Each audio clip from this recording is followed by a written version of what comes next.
This is our third VerseTech event, and it's our biggest one yet. So I'm really excited about how many people are joining the group and interested in what we're talking about, trying to understand together what the aspects of the metaverse are going to be built upon, and going through blockchain technology, looking at things like the creator economy, understanding governance and how that relates to figuring out safety, freedom, privacy, commerce in the metaverse, and the XR, VR, AR for the immersive nature of it, and the AI, which is fundamental to so many of those pieces, being able to get those all coming together. So I wanted to create the group just as an educational event and just to learn together with everyone here, hear what people are working on, and have speakers that are in those various spaces and can help us kind of connect the dots on how these technologies can help bring about the metaverse. And I really think the metaverse kind of amps up the dial on self-expression. You can think about the experiences you have now in certain games, where even something like Animal Crossing, you have thousands of items you can use to customize your little virtual islands and express your personality through that. And the metaverse is just the next level of that, where not only can you customize things, you have a social experience, you have an avatar that represents you, and you can customize to express your taste or whatever you want to have represent you in that space. And it's definitely going to be a back and forth in terms of what people do, whether they're going to have like the authentic experience. We were talking in the other chat before, some people want to present their actual selves in a social space, the whole personal branding. Some people present their selves that they imagine that they'd want to be, or sort of the best view of that, almost like the Instagram version of yourself. And some people will have a completely separate identity and be totally something else. And we'll have to see how that all comes together. So the metaverse doesn't have to be based on blockchain, but there's very useful properties in blockchain that make it so that there's kind of a higher chance of getting involvement from many people. A lot of the worlds we have now are run by very large companies, and you don't actually have true ownership of things. Nintendo can decide to turn off the Animal Crossing servers, and then you can't have your friends visit your island, and it's sort of gone essentially. We've actually heard from the sort of blockchain lore that Vitalik created Ethereum because he got mad that Blizzard changed one of his World of Warcraft items. So decentralization really adds ownership aspects to it. It adds transparent commerce, where even if there still needs to be a cut for the people that are running the servers or providing some sort of service, you can see what it is, and it's not going to sort of surprise you later. And you can have the ownership aspects and governance as well. And today we're going to focus on governance and see what is it about blockchain governance that has some useful properties that are going to be helpful for the metaverse. What are some challenges that are still there? We're not at the point where we have all the answers. We're going to talk a little bit about some existing structures that are called DAOs on the blockchain that may be useful representations for a future metaverse as well. So we're going to start first with our presenter giving us an overview, and then we're going to slide into a panel where we're going to have two panelists going through it. So I'd like to introduce Elena. So Elena is the product marketing manager for Hero Systems, a developer tools company where she focuses on Zcash and privacy preserving technology. She co-founded Blockchain Latinx, a monthly meetup group that explores what blockchain means for Latinos and Latin America. And she has an MBA from NYU Stern School of Business and spent the past year researching blockchain. And she's also a political science major. So she knows something about IRL government, not just the blockchain world. So I'll let Elena get started. Hey, Alec, thank you. And thank you for having me. This is a huge group. It's so good to see so many people interested in this topic. This is something I'm pretty passionate about. And so I do have a few slides prepared, but it's always good to kind of get to know each other a little bit before kind of just talking your ear off. So I thought it would be interesting if we did a little bit of like emoji call and response. So if you are a crypto fan, go ahead and kind of hit the emoji reaction with a heart. If you're a crypto skeptic, do kind of like a little devil, maybe like a little ogre emoji or a sad face emoji. Yeah, so just show me kind of like, it's good to see the temperature of the room. Looks like we have a few crypto fans. Oh, and if you're like completely, I have no idea what crypto is, maybe let's do like a little pumpkin emoji or just a big old question mark. Because really I want kind of the slides. The purpose of the slides is so that we all start from the same foundation, so that we all kind of have like a basic understanding. And that way, hopefully the discussion in the panel will be that much richer. Okay, so it looks like we have a lot of crypto fan kids, fan boys and girls, and then no diehard skeptics, but those are always welcome. Maybe Gary is a little bit of a skeptic, and Sashi is here to learn or open-minded. All right, so I'm going to share my screen. Oh, I think, Alec, you might have to give me those super Zoom powers. Otherwise, I can just talk without slides, but sometimes it's helpful, I think, to, oh, I'm the host now. All right, so let me know if you can, you should be seeing a screen that says Blockchain Gov 101. All right, and I'm going to try to get this at 6:11 my time. So I'm going to try to breeze through these slides in 10 or so minutes. And then these slides are also available to you after this meeting if you want to like go through, and I reference a few things. So sometimes it's helpful to digest it on your own. So let's kick it off. Blockchain Gov 101, decentralized governance models in 15 minutes or less. Is it possible? I believe it is. So in the next couple of minutes, I want to give everybody kind of an overview of what the basic decentralized governance models are, and then spend a little bit talking about the tokenomics and incentive mechanisms that power these different governance models. If all of these words sound kind of like, ooh, I'm already lost, don't worry. I'll explain what tokenomics means and put kind of some of these terms into context.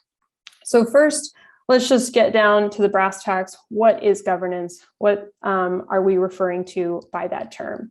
So governance is not something that was invented with crypto and blockchain, right? It is like, as anybody who has studied political science, they'll know it's something that, yes, Tiziano, thank you for, like, if there's one other poli-sci person in the room.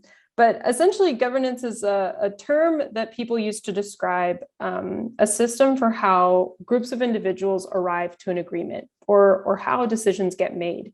You don't have to agree with the decision in and of itself, but if you're part of a group, generally you kind of have a social construct for how the group decides, like, where are we going to go get water? Should we build shelter here? Or should we build shelter over there? It's something very common in social structures or social organizations.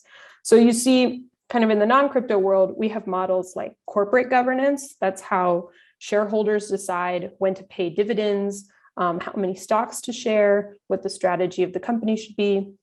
Municipal governance, this decides like what city council should allocate the budget on, maybe who's on the school board. And then even for like, if you're a total jock and you don't care anything about governance, you also have something like the Olympics even runs on its own governance structure. So the Olympic IOC committee decides, you know, what countries get to compete and what sports get to count as Olympic sports. So have those frameworks in mind, right? Like, governance is something that you have been exposed to. If you're a citizen of a country, if you're a member of society, you've probably already experienced some form of governance. Now let's think about what it looks like in crypto and blockchain. Specifically, the term governance in crypto and blockchain is used to refer to how protocol changes get decided on. And that's either on-chain or off-chain. And so the system for how decisions are made on or around a protocol or a project, that's really what people are referring to when they talk about governance. Some examples of what that means, for example, Bitcoin just had a really big protocol change, I think earlier this week, called Taproot. It was the Taproot upgrade. So a bunch of Bitcoin core developers and a bunch of Bitcoin miners had to come together and decide, yes, we approve this upgrade, we're excited about it, let's put it in the system. Like Alec was saying in the introduction, one of the benefits of decentralized communities is that you're not beholden to kind of one benevolent dictator who just decides, like, hey, I'm on Facebook now, anybody who lives in Iran, sorry, we're not going to serve that any traffic coming out of that IP address. So that's one of the promises of decentralized technology. Verdict is still out whether that promise will hold true, but there you have it. So protocol upgrades was one of the earliest use cases for decentralized governance. One of the most common ones is treasury management. You have a lot of these cryptocurrencies or blockchain protocols that have a lot of value locked up in their tokens. And so how they manage their treasury is typically done through some sort of off-chain, on-chain governance. And now with the advent of DAOs, decentralized autonomous organizations, governance has really become a way to engage members, right? To get people more active in a community by giving them things to vote on or giving them authority to kind of weigh in. So you may have already heard me say these terms a few times. I'm just going to shout them out. These are some important terms when thinking about blockchain or decentralized governance. Consensus, aka agreement. So like, how do all these people decide or agree on what to do? Incentives, how do you motivate people? Or are people motivated in a self-interested way or for the good of the group, right? So what are the incentives? That's a good question to ask yourself when you're looking at these different decentralized governance models.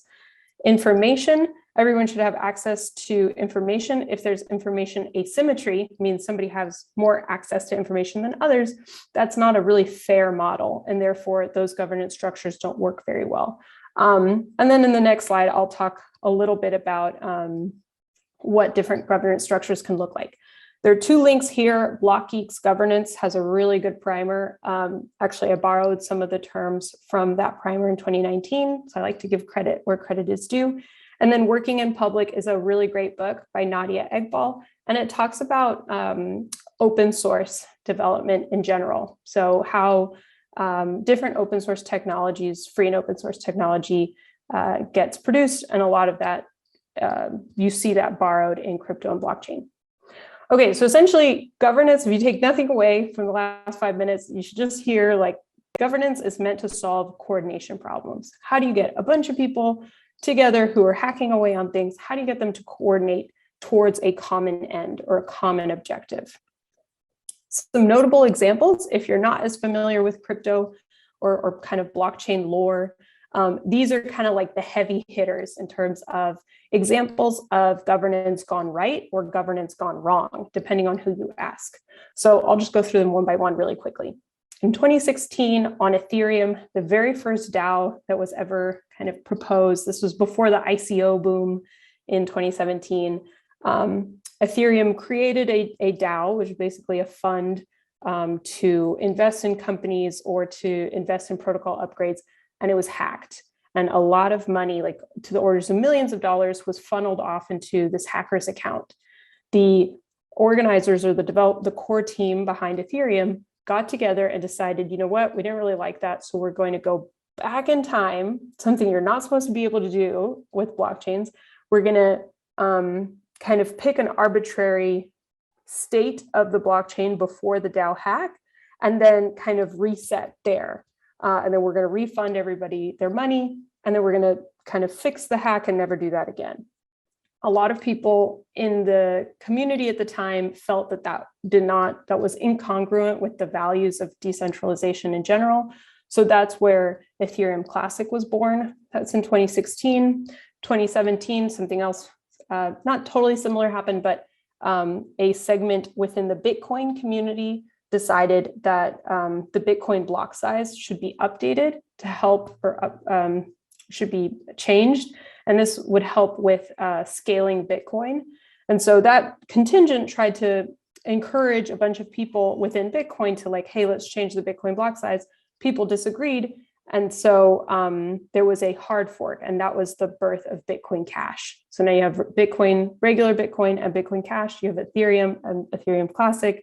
You'll start seeing how this is a pattern in decentralized communities that you can just, if you don't like it, you can just copy paste and leave and grab all your friends and say, we're going to start another community somewhere else that it better represents the values that we have or better represents the objectives that we want. More recently, there's a decentralized exchange by the name of SushiSwap. They had a lot of tokens that were native to the SushiSwap exchange. And there was a proposal in the community to sell some tokens to venture capitalists at a very steep discount. And the idea was, wouldn't this be great? We'll get all of the most famous venture capitalists onto our project, and then people will see how cool our project is, and then our price will like quadruple and it'll be awesome. And actually, this is a fascinating example of governance in action. The SushiSwap token holders kind of rallied together and said, no, we don't want to give discounts to these tokens to venture capitalists. We don't care how famous they are, and shot down the proposal. So this is a really good example of how you're seeing strong engagement and aligned incentives in decentralized governance. It's not just theoretical, it's happening in practice.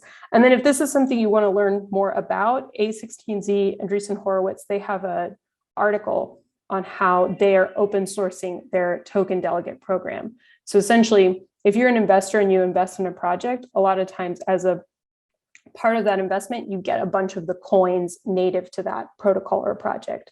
And A16Z felt, they don't want to centralize the governance by kind of having an outsized voice or vote on the platform. So they're giving other people their right to vote or to vote for them. So I know I'm kind of going through these really quickly, but I want to make sure we have time for discussion. And that leads me to all of the different options that you can have when coming up with a governance structure. So the way you should see this is kind of think of this as like the Mr. Potato Head for governance structures. You can switch out different hats or like different eye colors or you can push and pull any of these levers, and then you'll have a different governance model or a different governance structure. So for example, delegated versus direct. If you are a direct voting system or kind of a more direct governance structure, that means that there's no intermediaries. Like there's nobody voting on your behalf. You don't have a representative voting on your behalf. That should sound familiar if you're in a representative democracy like the United States and many other countries. You also have different actors. So there's core developers, node operators. These are people who are running kind of the different copies of the protocol on their local computers. If you've heard of mining, a miner in cryptocurrency lingo is a type of node operator. And then you have the token holders themselves. So any combination of these people or stakeholders make they're people who you want to engage in your governance structure. You have different mechanisms. I won't go through these one by one, but it's really just to show you the huge variety of governance structures that we're seeing today in decentralized models. The one thing that I'll harp on here is that in order for a governance structure to be fair, there is an assumption that all participants have equal access to information and agree ahead of time how decisions are made, right? So if all 50 of us were going to come up with bots and AI DAO or a bots and AI coin, and we were like, yes, we want to have a decentralized metaverse, we would have to agree, do we want a coin weighted or an account-based mechanism for having votes?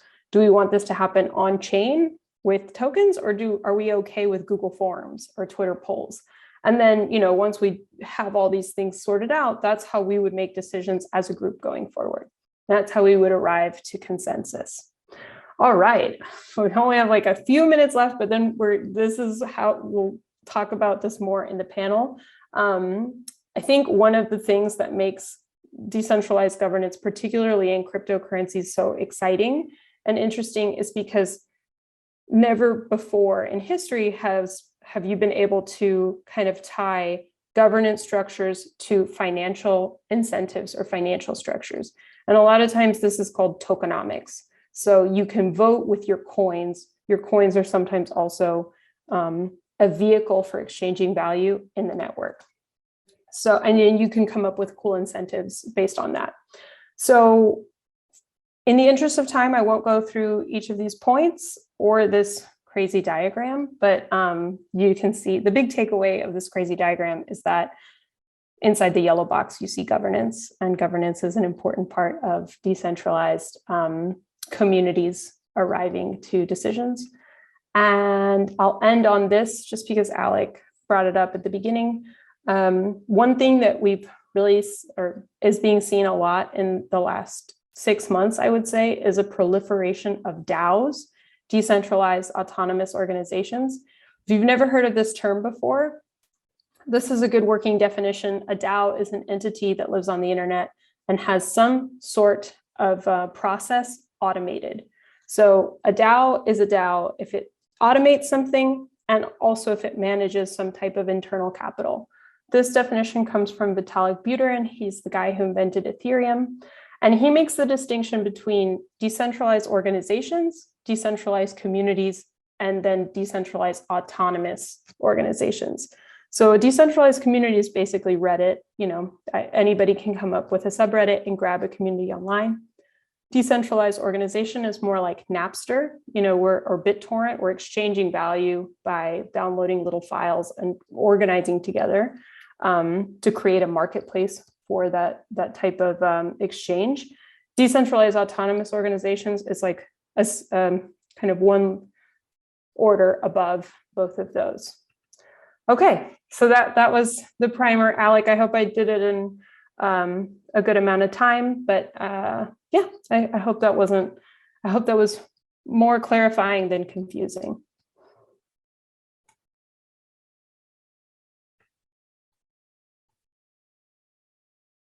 You're on mute if you're talking. Thank you. Yeah, that was great. I think it does kind of give people an idea of some terms they may have heard of and a little context about them and some ability to look it up more. And we're now going to get started with the panel. So I want to also introduce our second panelist. It's Kauê Cano. And I met him actually at the Chainlink SmartCon event, and I messaged him on Twitter afterwards. I had some questions and he was super helpful. And eventually I created this group and I reached out to him and he was very gracious in helping join us. So he's actually one of the earliest and most influential blockchain engineers in Brazil. He's worked on many DeFi protocols, dApps, oracles, and general EVM-based apps, dApps. And he's founder of Polum Labs, the leading blockchain software house in Brazil. So what we're going to do is we're going to go through a few questions, and we're going to have one or both panelists answer as they feel ready to jump in. And after we go through them, we'll take a few audience questions if we have time. So I'm just going to go through kind of our top 10 questions now, and we'll see where the time takes us. So the first question is, how do you protect privacy in a public ledger system? We have kind of real life voting where it's a secret what you voted for, and then you have this public ledger where people can see transactions. So how do those two worlds come together?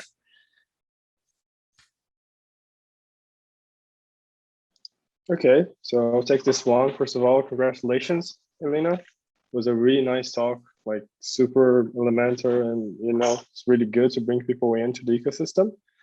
But yeah, dealing with privacy is pretty active right now. There are some other layer ones outside of Ethereum, Solana, the major ones that are trying to solve this by other ways. But just in terms of active management of your wallet addresses, token identity, and whatnot, you can kind of circumvent that. So if you're exposed by any means in one address, you can just transfer over the tokens And if you don't want to do that, most on-chain governance system allows you to just delegate the voting power to someone else. So yeah, it's just active right now. And it's one of the bad sides of having everything public. You can be exposed, but it's just a matter, like it's still an ecosystem that is, yeah, like fortune favors the bold, like whoever is most qualified, they don't really run into these sort of issues. So I can give my 2 cents here. I think if you're more kind of like metaverse leaning and less crypto leaning, and you're thinking about, okay, what does this future look like where me and all my friends can jump into a digital land and we can kind of like go out for virtual coffee or, you know, have these really cool virtual concert experiences. The question of privacy might not seem that important, but just think in your daily life how different your interactions would be if you knew like how much more your coworker makes than you, or if you knew kind of, in some cases you want to know, like the person you delegate your votes to, what if you got an alert every time they met with a lobbyist, or every time they drank coffee, or even every time they voted? So like there's a balance between privacy and transparency. And the biggest takeaway, I think, for all of you is that these 2 terms are not mutually exclusive. It's not true that the more private a system is, the less transparent it is, although that's an intuitive assumption, right? That makes a lot of sense. But we have a fully functioning election system in the United States that preserves privacy and yet is also auditable and transparent. So what Kauê was talking about is that there's really smart minds and really brilliant people working to like recreate those systems that balance accountability, transparency, and privacy in the digital world. And there just hasn't been a standard yet, right? People are trying different things. They're trying to imbue privacy at different layers of the development stack, either at the protocol layer. Bitcoin, Ethereum are fully public ledgers.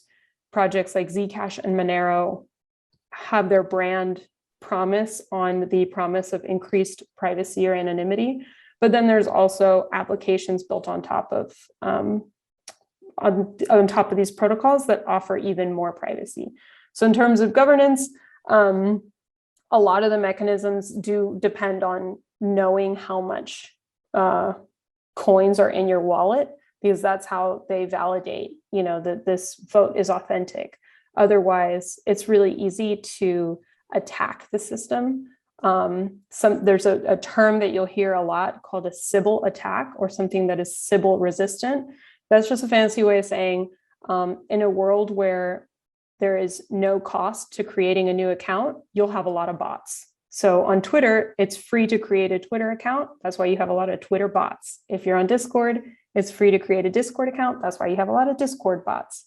So it's you wouldn't want a system that is one account, one vote, because that system is really easy to attack.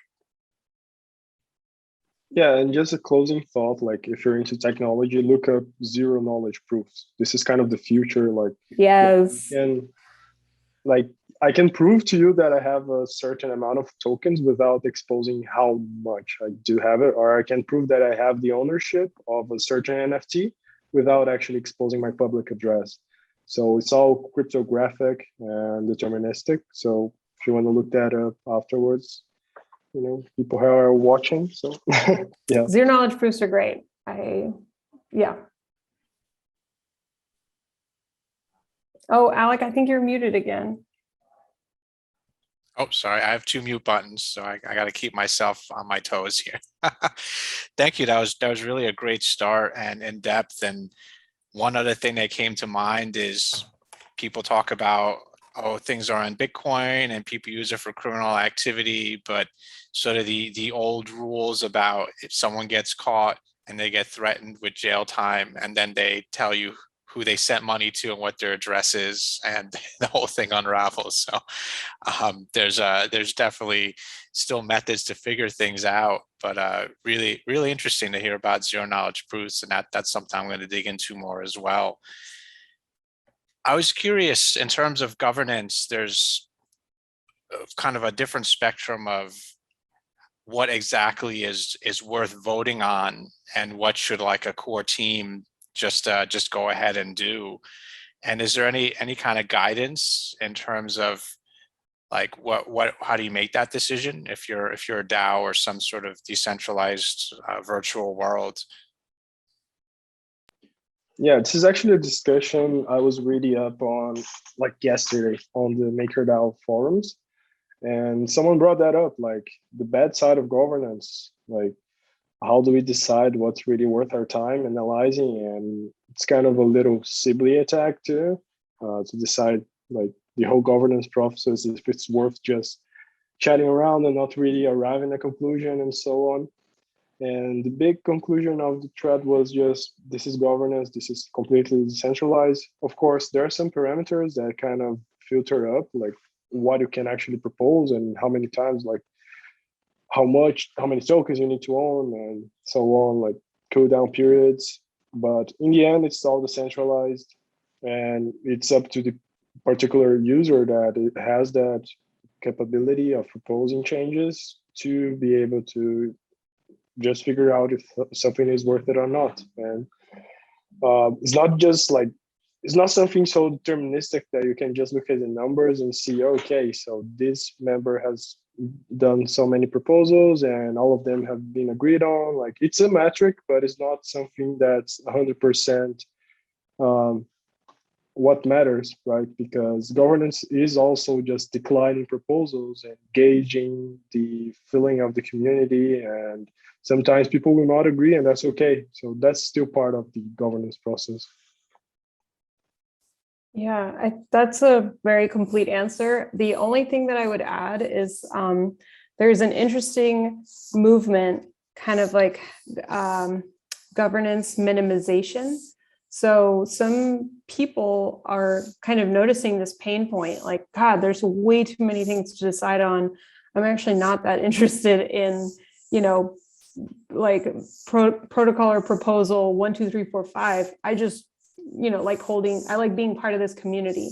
A like similar analog would be in the communities that we're all a part of. Like, I want to vote for the presidential election, but don't ask me, like what color the bridge should be. I don't really care. I just build a bridge and move on. So governance minimization is something that it's an idea that's gaining a little bit more popularity now, that, not everything that can be governed needs to be governed. I think it's still a pain point that people are working out. In the slide deck that I shared, the last 2 slides in the appendix, that shows some tooling that people are coming up with to help kind of improve the user experience around governance in general. So like to Praveen's question, what would an example of governance be in the metaverse? You might want like a virtual ballot box, or you might want a tool that will allow you to vote easily without having to like download a full node or run a light client or do a command line interface. So I think those are all things that help people decide what we should vote on and how often. Yeah, and you might even decide, like, do you want to vote for putting an investment to upgrade the physics engine, or making some part of the universe a little more immersive, or creating something else? Like, essentially anything that the community also gets value of and would have some interest in would be something that would be good for voting. Yeah, but I mean, if you think of like, if we had a DAO or something, a community, a decentralized community where everybody had to vote every time, not everyone really should vote every time. Like if there's a vulnerability in the code, in the software that exposes, people on our community or in our protocol to some sort of attack, where a hacker could like, drain all their funds. I don't need everybody voting on that. I just need like the 4 cryptographers who really know how that works. So there's in these communities, like there's also a balance between giving individual members special privileges or hierarchy, and then having kind of a place, a community where like we're all equal and my voice counts just as much as everybody else's. Right. And also, if you wait for everyone to vote and they don't, you can't not pass anything. Like clearly you want some like bar, like if X% of people voted or X% of this group, just go ahead. We've heard talk about on and off chain governance and different options on that. What are kind of some questions we should be asking ourselves on when one is appropriate versus another, and kind of hybrid models? Like tell us a little bit more about that.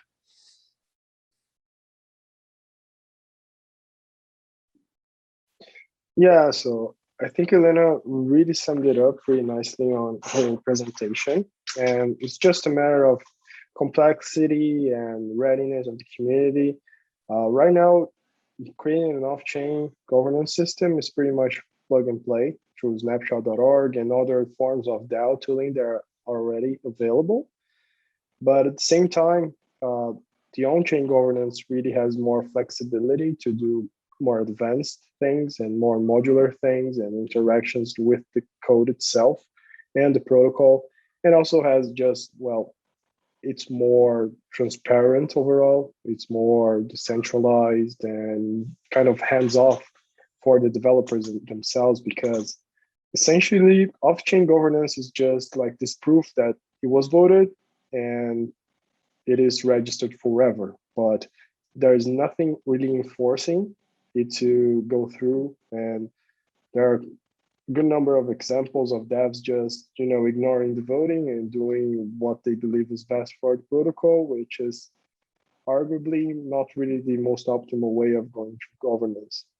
But of course, it's always a trade-off. So if you're building on-chain governance, you are more susceptible to hacks and mathematical exploits. So you really need to know what, if you're building something concrete, and audit it out and just have a very good QA around your on-chain governing process, and also some more holistic analysis overall to see if it's actually being enforced fairly, if it's not really incentivizing people to do any mathematical exploit on the system. So my 2 cents is you just go for off-chain governance at first if you're in an EVM ecosystem, and try to leverage as many DAO tooling as you see fit, gauge your community, learn with them, and then try to really build something that's on-chain and that is specific for your protocol, for your project. Yeah, that's very, very good advice. The only 2 cents that I would add is like when you're deciding between doing things on chain versus off chain, and it's in crypto speak, it's kind of like whether you're deciding to commit something to the public ledger, either through a transaction or through some type of like attestation that will cryptographically like register it on the blockchain record. The way you could, I don't want to say should, the way you could think about that decision is, what am I benefiting from by putting it on a censorship resistant, decentralized ledger? So if you believe that there's a threat for people participating on your platform getting censored, then makes a really strong case for building it on a censorship resistant technology. So I'll give you an example. Earlier, I think last year, there was like the year of protests. There were protests in Hong Kong, there were protests in Belarus, there were protests all over the world. And a lot of people turned to accepting Bitcoin and cryptocurrency donations because it's a way for accepting value that was outside of the oppressive thumb of the state, right? So if you are a journalist in this world and you want to kind of create a paper of record, you could have some sort of, actually there was a group that experimented with this where they did a vote for Venezuelans living outside of Venezuela to indicate, their approval or disapproval of the Venezuelan government. It was, not very many people participated, but it was a way of showing, the existing governance system in Venezuela is not working. It's full of fraud. We prefer, or we're going to do a second voting system on chain that is more transparent or better. I would say big asterisks here. There's a lot of academic research on kind of the challenges and the problems with blockchain-based voting in elections. Like, I wouldn't want you guys to walk away from this talk thinking that I am saying that that's a good idea. The verdict is still out. People are very much undecided on whether or not that's something that should even be done on chain. But yeah, if you're to Alex's question, if you're deciding on chain or off chain, just kind of figure out like what's the return on investment or like level of effort needed. If we're just trying to figure out like what the code name should be for the next protocol upgrade, and we're deciding between like Zebra or Pony, like that can be done in a Google form, or that can be done on a Twitter forum, because the consequences of or the likelihood of somebody getting censored from participating in that vote is not particularly high. Great, thank you. So one aspect that we've started seeing is kind of the interplay of DAOs and kind of traditional company and investment vehicles. The DAO FWB got A16Z venture funding, and curious if you had any thoughts, like, does this open any doors to other DAOs, or are there any kind of gotchas or good or bad times to accept venture funding, and what might it do to your DAO to have this happen? There are two examples that I think are going to be really interesting to follow. One is called Stoner Cats, and it's a cartoon that like Mila Kunis and Ashton Kutcher and Vitalik Buterin, like they're all kind of voices. And basically, in order to watch the cartoon, you have to have an NFT of the cat. That's going to be a really interesting it's a really interesting case study to see kind of like, will the people who hold the token also have a say in the direction of that creative property? Another example is Aku, AKU. It's Micah Johnson is the guy who invented it. I think he was an ex-professional athlete, and his nephew asked a simple question, can Black boys be astronauts, or something like that. And so he invented this story of a character, Aku, who is an astronaut, and he's a young Black boy, and he's traveling the universe, and kind of all these amazing things happen. The thing that's really cool about the Aku story in particular is that Aku token holders get to decide kind of the direction of the story. Like, they get to decide whether Aku is going to go to the moon or to Mars, or whether Aku will be sold to Disney or to Pixar or something like that. So that I think is a project that's a little bit more further along than the Stoner Cats project, or at least the like participatory part is. So we shall see. I mean, I think like Friends with Benefits accepting A16Z money, I think there's a lot of money in the market right now, and people are very frothy and kind of just giving it away at will. So just because you see people writing checks, that in my mind isn't always an indicator that there's a there, although Friends with Benefits is a really cool project. But I would say if you're looking for like governance models in particular, don't get distracted by like, oh man, Visa just signed with, Visa just bought a CryptoPunk, or Steph Curry just bought a Bored Ape Yacht Club. And so that means that Bored Ape, it's got to be the coolest thing ever. Like, that might be true, but I think knowing a little bit more about the governance structure will help you decide how you want to participate, if you want to participate in that community. Yeah, Elena really hit the nail on the head on this one. And it's good to remember that crypto is still a lot really plutocratic in general. So there are some scenarios that it's socially plutocratic, like big influencers like Post Malone buying the apes or something like that. And also like monetary as well, especially with on-chain governance in a certain amount of models. So I definitely agree with her on this one. Look through that, try to find good, solid projects. And even before big traditional finance capital hits the market, there's already a lot of dump money floating around. So a lot of VCs that are just trying to pump and dump. A lot of, it's not really investors, just people trying to speculate in the market, join the hype, and do this sort of stuff. So when you're really in the ecosystem and you study through it, you really start looking into more details, then you can kind of filter out this sort of hype that doesn't really have the fundamentals. And there's a lot of really revolutionary projects out there, and some of them are easier to find and already pretty big, but not as big as they will get, like Ethereum, Solana, whatever. And there are some that are still hidden gems, and you should do your own research. So the most knowledge you are able to gather, the better. Yeah, there's a lot of, for every cool hidden gem, there's a lot of Ponzi schemes and a lot of rug pulls. So I think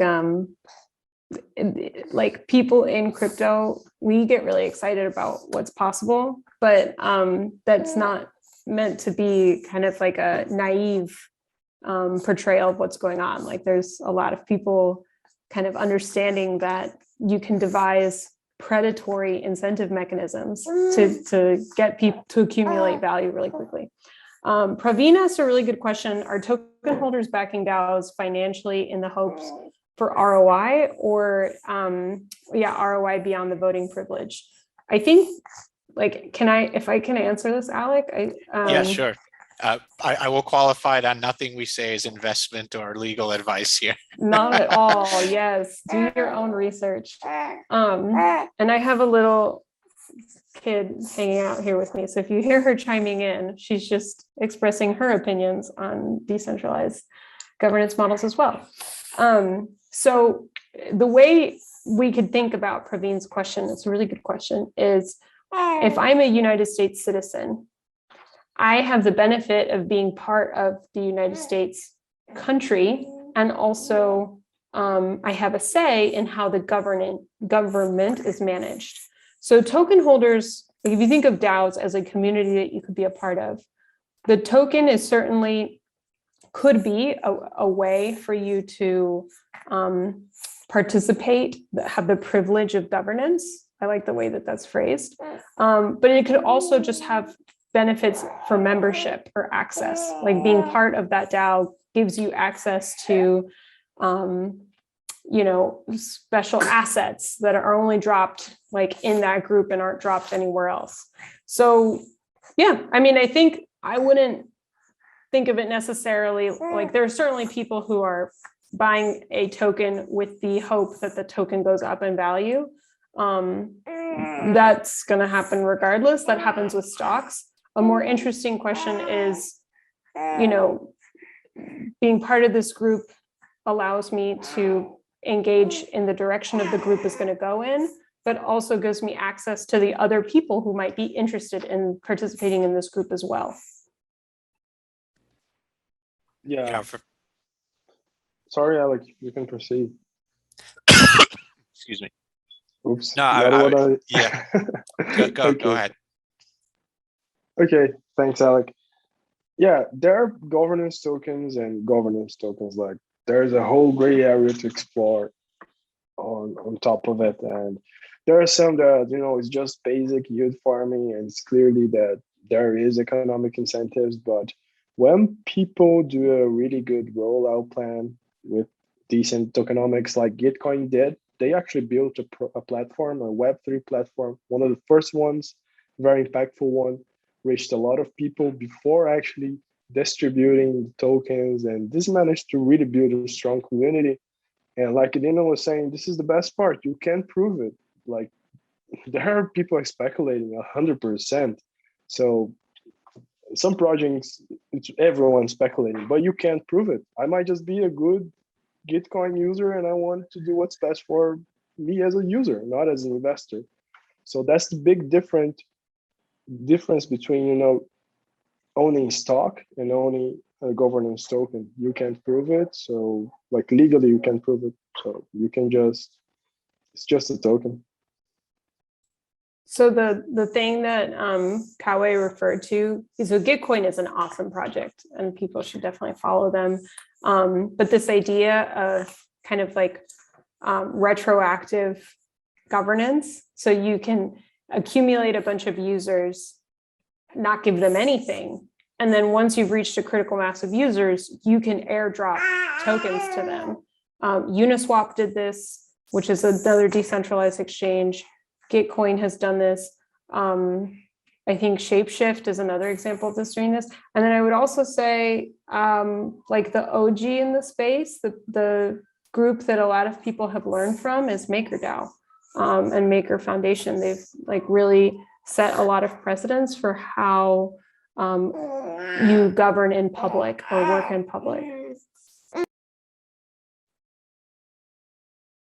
So a lot of like people. The most recent one is ENS domains, like the Ethereum name service. Yes, it was like $5,000.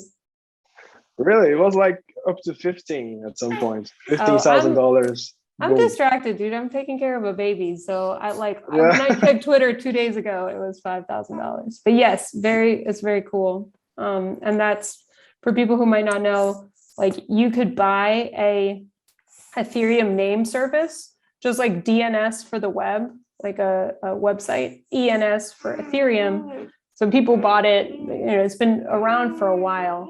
And then earlier this week, just as a surprise, people were airdropped ENS governance tokens. And the value of being able to decide how the Ethereum name service will evolve is what fueled a lot of people valuating those tokens at a high price. So companies tend to be very metrics driven nowadays. I was curious if there's been a point now where there's kind of DAO metrics or governance metrics in terms of like what should you be shooting for, or what's kind of like a good or bad trend. Like, are we at that maturity level yet where some of those things are becoming common?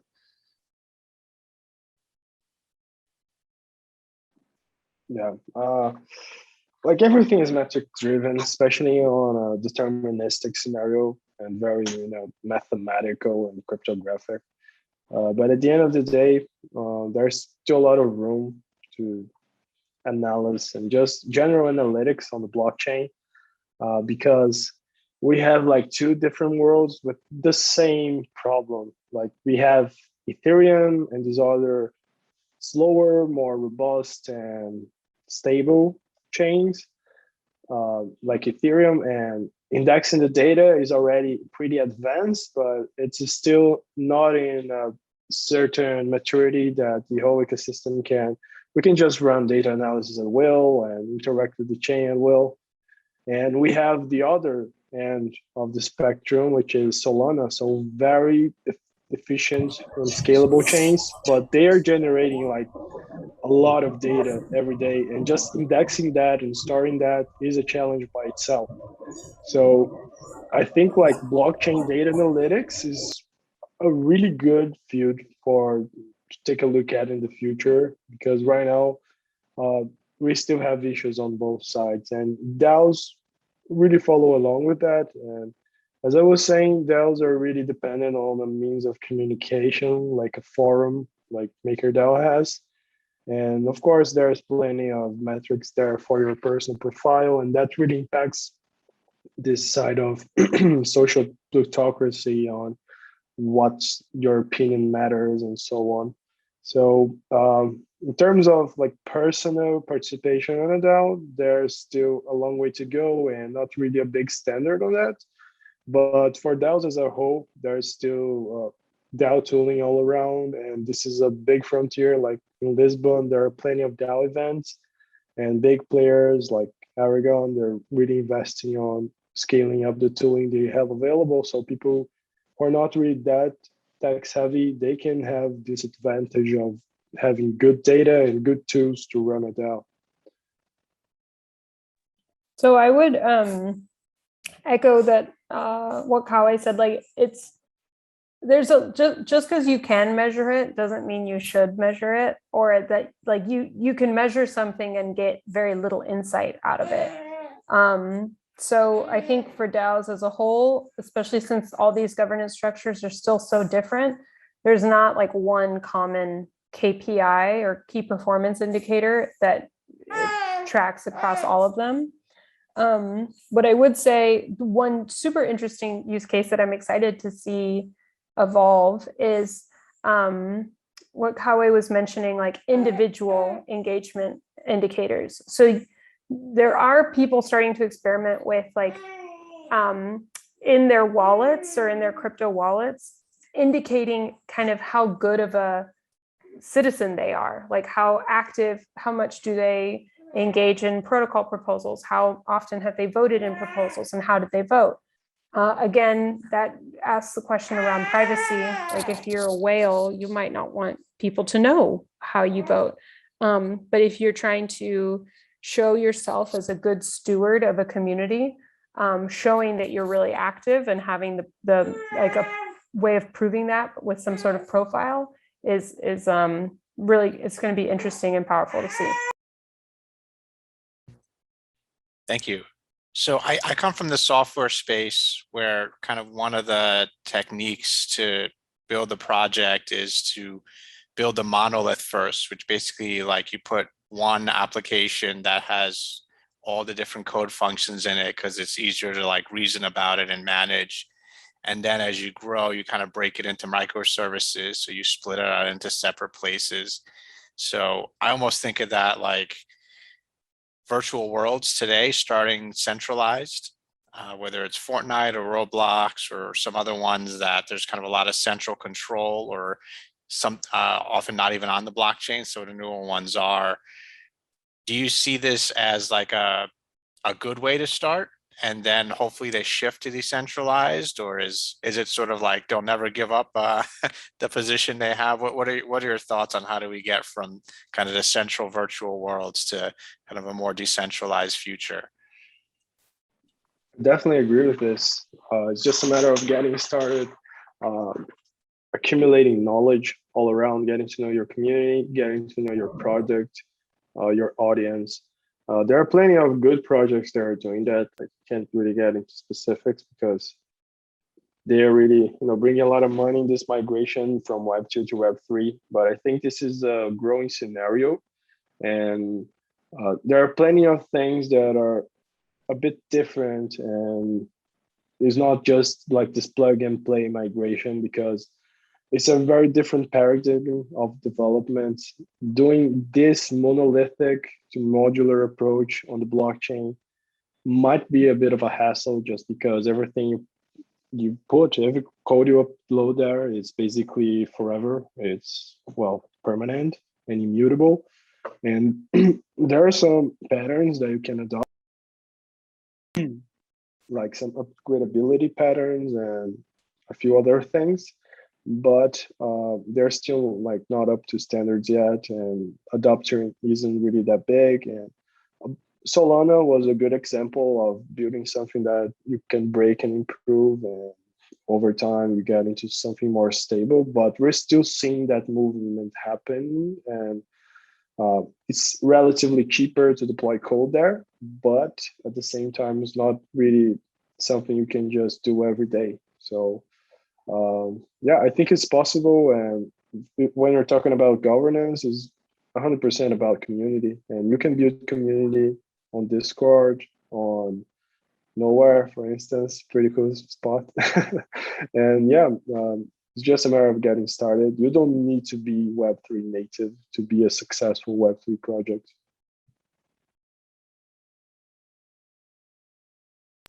Yeah, I think the main thing that I would drive home, especially if you're not, I like heavy Glenn, kind I of, can't talk now. oh, if you're like a heavy Bitcoin crypto blockchain person, if you're kind of more tangential in the space, the big guiding question for you is, what do I get out of decentralization? What's the benefit of decentralizing? And that will help me decide if I, like at one point in my community's development, do I want to optimize for that? Because like Kauê was saying, it's really expensive. Like it's much more efficient to be centralized, but it's also less flexible when you're trying to get input from other people, and less resilient in the face of attack. So like Facebook, for example, has 2 billion people on this platform. It's very difficult to attack that network from the sense of like, it's very difficult for another organization to just replicate or fork Facebook. But it's like a autocracy. It's like what Mark Zuckerberg wants, and then all the way down the line. So if people in the future want a place where they have a little bit more agency in their digital lives, that's going to require some degree of decentralization, whether it's how you manage your information and identity on the platform, or how the platform is developed to begin with, like at the application layer. So those are kind of, I think, like 2 primitives that I ask myself, like, what am I getting out of decentralization? And at what point in my community is decentralization worth investing in? It could be from day one, or it could be like all the way down the line. But like, if anybody has ever lived under an autocratic regime, it's a lot more difficult to decentralize in a dictatorship or in an autocracy. So at some point, it does make sense to like pay a little bit of the cost up front, because it'll make it easier to gradually decentralize down the line. Yep. And I really apologize, but I might have to leave soon. I don't know if you can hear my company, my co-host in the background, but yeah, I do think this conversation has been really awesome, and I have time for a few more questions, but I might have to sign off soon. Thank you so much. Yes, we're definitely going to wrap up. I'll ask one more question, and then we'll take an audience question as well.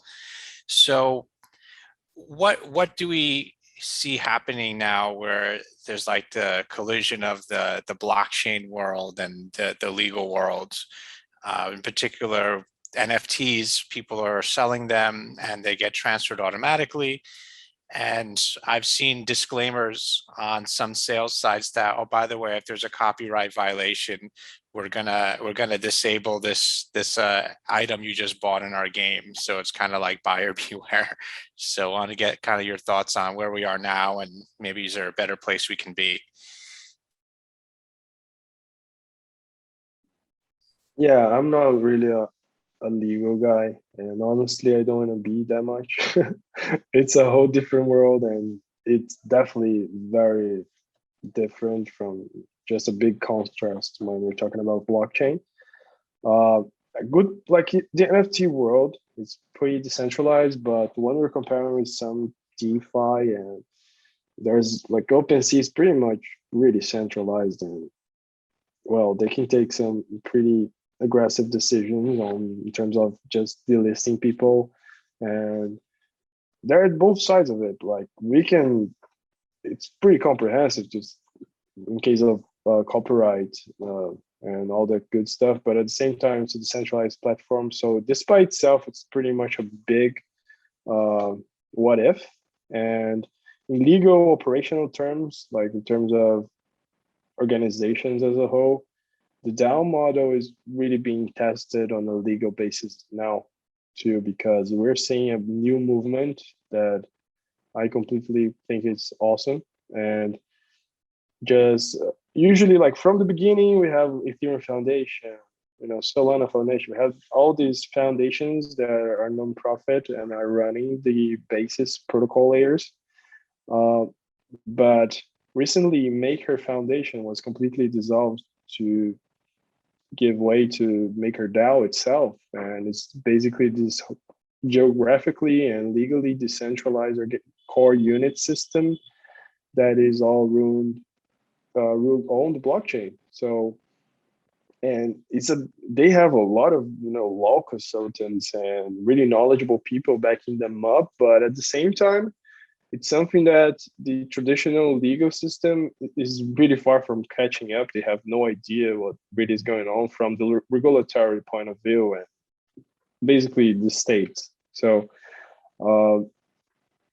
I think it's just a matter of being a pioneer and doing a nice job, and this will pave the way for future projects that want to go that way. And who's paving the way is basically whoever's largest in terms of NFT. It's whatever OpenSea is doing. In terms of DAOs, it's whatever MakerDAO is doing. So it's a bit not trustless, but we just have to put our eggs on the right basket. And if someone is doing something that's not really representative of the community, people can usually voice their concern either through governance or through just their money. So if you don't like OpenSea, don't use it.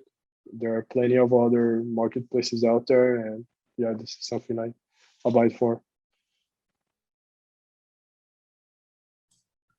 If I may add something, so I'm a lawyer and also an engineer. I think with the NFTs and you're dealing with IP, there's going to be an issue when it comes to, I guess, taking artwork and selling it as far as the IP side is. But then there's also this triennial process that the copyright committee goes through.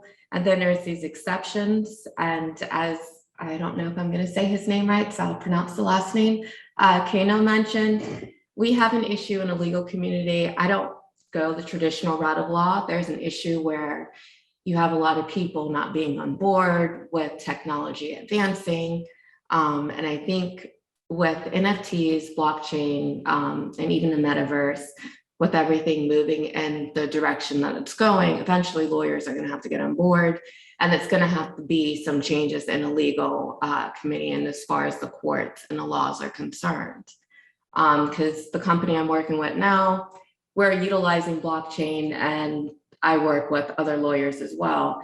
And we're trying to figure out how to kind of navigate and bring other people, the traditional attorneys or traditional legalese, on board with the transition of technology. So I want to say, a few years ago when I started out, it was a challenge, trying to open up everyone's mind and bring them on board. And they were just looking at me like I was crazy. But now I see the transition, more attorneys are getting on board. You have more people in Congress interested in it, even though it's for the wrong reasons, I'll say. But I want to say in about 5 years, especially with the metaverse, you're going to see more active people, more changes. And I'm hoping particularly in a legal profession, because it's a little annoying, when everyone's trying to stick to this traditional way of doing things and no one wants to, change from this is what they're used to doing. They don't want to change. They want to just be stuck on stupid, so to speak. And I don't want to say that, but I'm just being candid. So you see a lot of that. And I also, working at the ESA, the Entertainment Gaming Committee, NFTs in March became a big thing. And they were constantly researching, trying to figure out how to stop the NFTs or how to stop skins being sold, and crypto as well. So I think now, since everything's becoming more apparent, everyone's going to have to take a step back and really see how they can benefit from this, because trying to stop it is not going to happen. For sure. It's like the music industry trying to stop online streaming, and eventually they figured out, hey, people want to do this. Let's actually make it easy and worthwhile and make money from it. If I could just say also, piggybacking on what Kachira mentioned, I hope I pronounced your name right. Law is the OG form of governance for pre-internet, right? Like the way, if you think about like what I was saying earlier, like at the very beginning of the slides, governance is just a system for a group of individuals to arrive at a decision, whether or not the decision is in their favor or not. Like we all agree, like I live in a land of laws. Those are the laws that decide what I'm going to do and how I participate in society. And then when I have a conflict with a citizen, like a fellow citizen, we go to a court and the court will enforce those laws. And that's a way to keep us from just like beating each other up with sticks.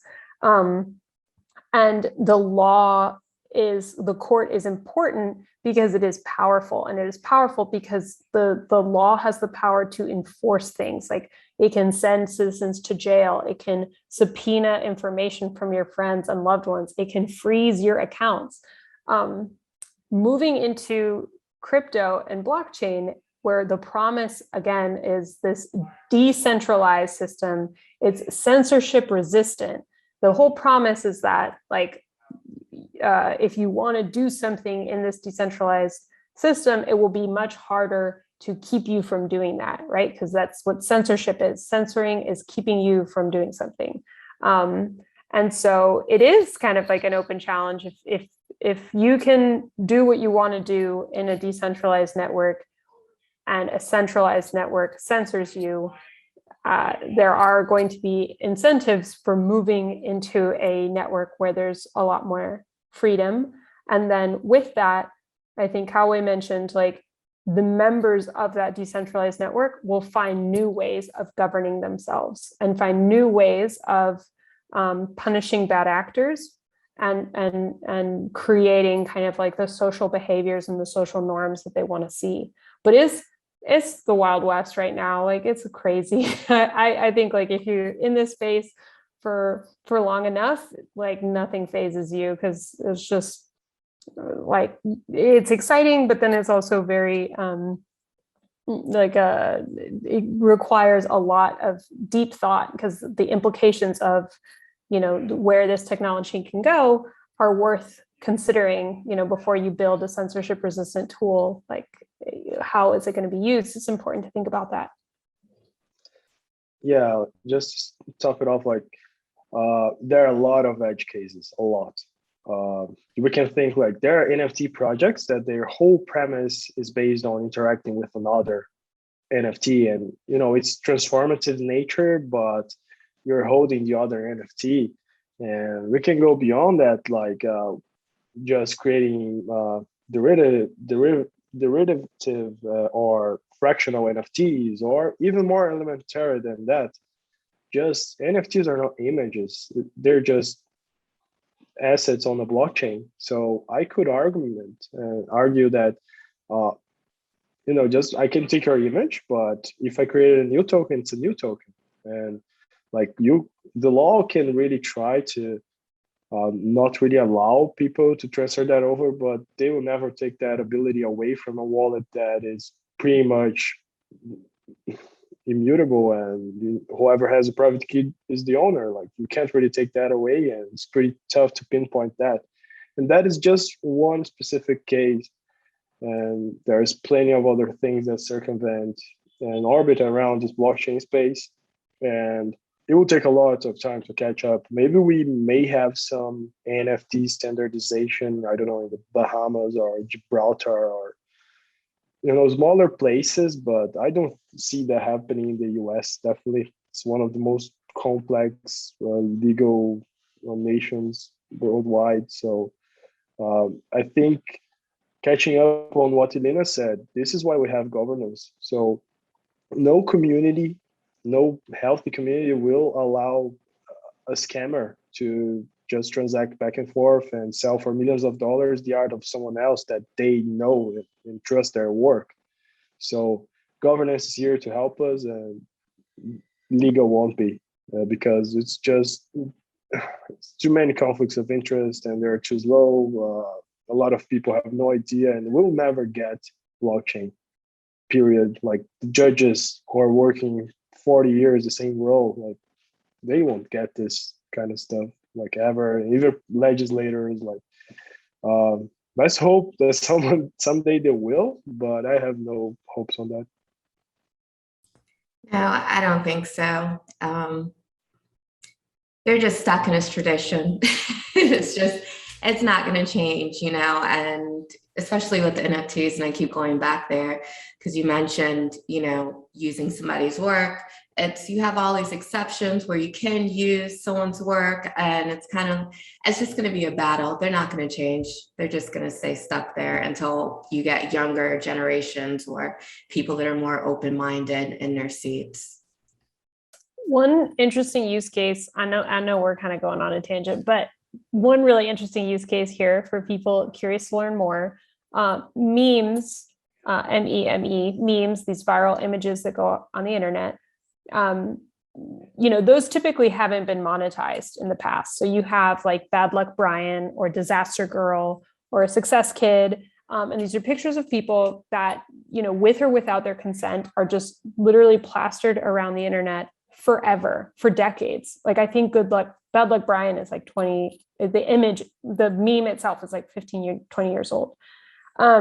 Recently, the people who those pictures are pictures of, so like the girl in Disaster Girl, Brian from Bad Luck Brian, they have sold images, the like quote unquote original file of the NFT for thousands of dollars. And in Disaster Girl's case, I think it was $500,000. And the reason that these NFTs are valuable is not because they were the first NFT on the network, but because the original subject sold it. And you can verify like, okay, that person who's in this picture is the person who sold it. And so I could go up right after her and like, do an NFT of like Pepe the Frog or an NFT of something else. But it's pretty easy to prove that I am not the original creator of that art. So I think the other side of this token, is that in a lot of these public ledger systems, it's a lot easier to prove the provenance and the source of truth associated with different assets. Yeah, that was a good example. I do want to thank everyone. I know we've kept both you and our panelists a little bit later. Really awesome discussions, and we're definitely looking at our next events. We've got some interesting feelers out in the avatar and identity space, and also in the VR and immersive fashion world space. So keep looking at the group, and we'll get some more events for you. And I want to thank everyone. And if anyone is interested in being a speaker or wants to recommend the speaker, or has any questions or wants to help, definitely message me in the group, and I'll be happy to chat, and I would love to learn more about the audience. So I'll say good night and thanks everyone. Bye.